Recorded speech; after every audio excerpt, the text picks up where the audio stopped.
Pursuant to a statement I made in a previous video, which was essentially I want to experiment a little bit more in the workshop, I've got some pallet wood here, bearers from a pallet that I cleaned up a while ago. They've been sat around in the workshop for quite a while, relatively dry. They're currently sitting at about 11%, so it's good enough for me to play with. What I'm going to do is cut these down on the bandsaw, glue them up into a panel, and then use this scrap wood to play on the CNC and have a go at carving these running horses. This is a file that I found on Etsy from a designer, somebody who's got the software and the abilities to take a picture and turn it into a 3D model, which I've imported into VCarve, and I'll show you what I did later. But first off, let's get these cut down, glued up into a panel, and then we'll have a look at VCarve, what I did to get it in there and how I've made the 3D toolpaths, and then we'll pop it onto the CNC and find out whether it works. So to VCarve then, I've selected a new single-sided job. I'm going with X at 300mm, wide 250mm, material thickness 20mm, although it's kind of relevant because we're basing it on the top surface and our Z datum's going to be on the top surface, so anything you want really. XY datum position, front corner, and modeling resolution at high, and click OK. Now I'm going to go to the modeling tab and import my picture. Everything that I'm going to go through will kind of pretty much work with any picture that you want to work with, any 3D model, with some slight differences. So I've clicked on import, and there's the model, and then down here there's my workpiece. So what I want is my model picture centered on my workpiece, so I'll click center model. Everything else in this section I'm happy with, and I'm going to go to position. So you see this line, this modeling plane. I want my entire model above that line. Anything below that line is going to be lost. So I'm going to drag this slider bar right down to the bottom and raise my model up above that modeling plane, and now I've got everything above it. So I'm happy with that, and I'm going to click import. I'm going to go back to the 2D view, and I'm going to resize my picture now so it fits inside my workpiece, and I'm just going to drag that down. I've got a couple of guidelines set up here, 8mm in from each end, so I know that my bit, when I select it,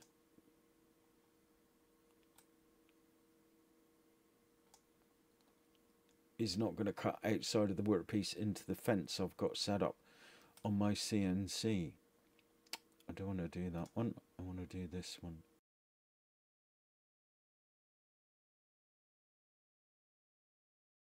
Lovely.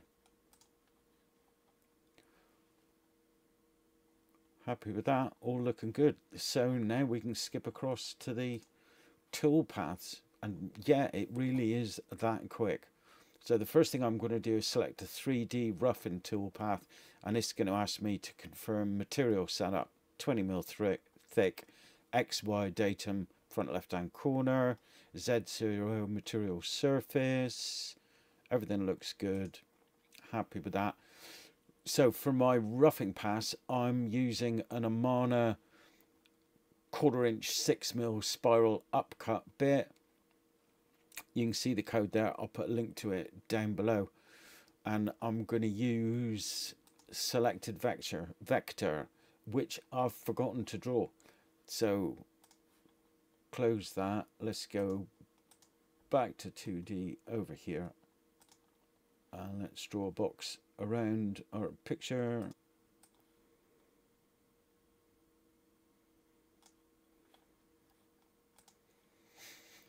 Cool, and now we'll jump back into our 3D roughing toolpath. So my bit's the same, select a vector, you can see it there in pink. Everything else I'm going to leave as standard, including all the settings on the bit. That was imported from the Amana NMIL database, so quite happy with that. And I'm going to hit calculate. Just have a quick run through. That looks okay. Now let's move to the finishing toolpath. I'm using an 1/8 bullnose bit.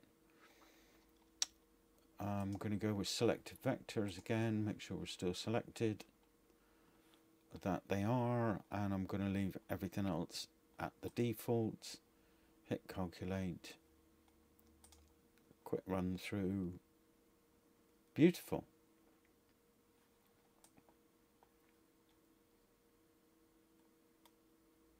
Lovely. And there's the border of the image, the 3D model.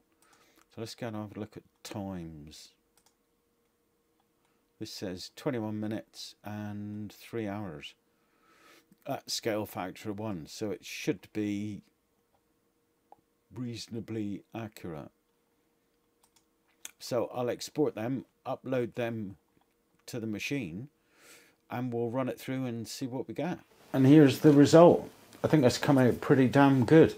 I didn't bother to video it because it's not the piece you're here to see. This is just the test on this old horrible scrap wood. One thing I did notice as I was watching the job run is that the roughing cut set to defaults plunged too deep for my liking, put quite a lot of strain on the machine that I've got, and I think it was a little bit too much for it. So I'm going to reduce depth of cut on the roughing pass. I'll show you that in a tick, but everything else I think I'm quite happy with. But what I want to do is I want the horses in a different colour timber, so I need to figure out what depth a top layer timber I need to make the horses stand out a little bit. So let's go back into VCarve and have a look and see what we can discover. So I'm back in VCarve Pro, and the first thing I want to do is adjust that maximum pass depth on my roughing cut. So I'll go back into my roughing toolpath, edit the tool config, and down here I've got maximum pass depth of 0.25 of an inch. Interesting, a digital representation of a fraction. So I want 0.125 of an inch, I believe, at maximum pass depth. So if I click OK, recalculate my toolpath, that should see it take a little longer.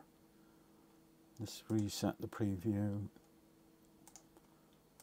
Run that again. And go and have a look at the time. So the time's now gone up to 41. It's essentially going to make another pass. So let's turn them off. Happy with them. Now what I want to do, as I mentioned, I want the horses in a different wood colour. So as I run my mouse over this image, you can see down, I'll have to leave the mouse there so I can't point at it with the mouse, but in this section down here you'll see some numbers, and you'll see Z height there. So if I come to the very tip of the horse's snout, that's 3.8 mil below the surface, half a mil below the surface. So down here, this sort of level, we've got 10.6, 10.7 below the surface. So there's a bit of differentiation in the height, and I'm just going to have to make a call over what I'm prepared to show in white and what I'm not. So that's 10.4. I really don't want this in white, so I think I'm going to have to sacrifice some of the deeper parts of the horse. Yeah, that's 11 up there. So we're going to have a dark wood background, utility, and we're going to have a light wood foreground, maple. So I'm going to cut maple strips to glue on top of my utility base at 10 mil thick, and just go for it and see what comes out. So I've got some old scraps of maple there that I've glued up together, and I've planed it down to 10mm. This backboard, again, some old scraps of utility. I've not worried about the thickness.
And here's the result straight off the CNC. So there's some little tails left here and there due to the fact that my end mill is blunt and really needs to be replaced. So I'll get rid of these with the knife, I think, and then I'm going to give it a little bit of a sanding with some little sanding wheels I bought from eBay to go on the end of my Dremel. And I'll get rid of all of these bits, and then I'll trim up the ends, get rid of this waste material, and we'll talk about finish.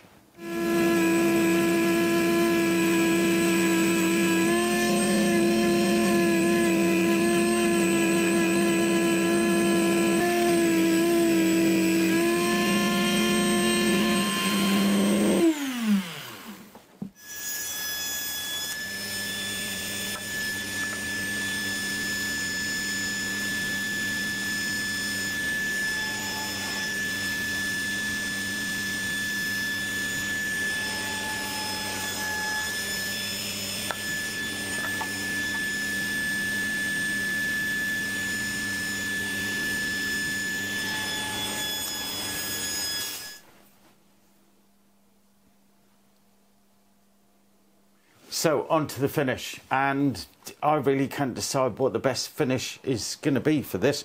I really want to avoid having to re-sand the piece and lose any of the detail on it, because I think it's come out absolutely beautiful. I'm chuffed to bits with it, and all because I chose some waste wood to play with and some leftover scraps to do it with. So finish. Initially I was thinking I'm just going to go with mineral oil and wax because that'll seal it, season it, give it that little bit of a satin sheen. Not sure. Getting it into all those nooks and crannies might be a little difficult. Let's heat it up.